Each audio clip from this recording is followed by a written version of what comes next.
আসসালামু আলাইকুম গাইস, আপনারা দেখতে পাচ্ছেন এখানে আমি 2 কেজি হাঁসের মাংস নিয়েছি।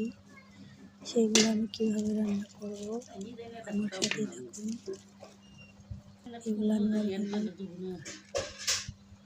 হাতে বাটা মরিচ বাটা অনেক সুন্দরভাবে রান্না করছি। একবার খাইলে সারা জীবন থাকবে।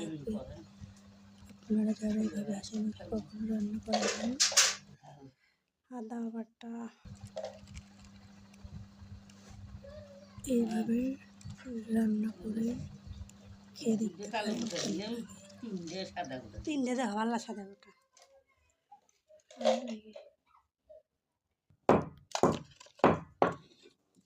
হলুদ 1 চামচ দিব না 2 চামচ? এক চামচই দিলাম তারা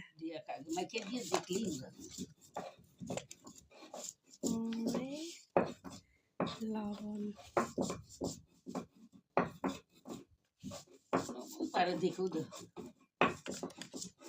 আর বন্যা বাকি নাই তো দেওয়া তেল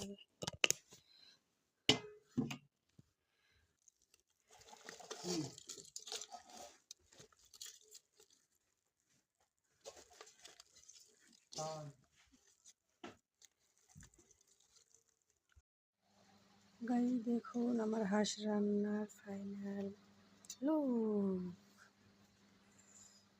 ওয়াও।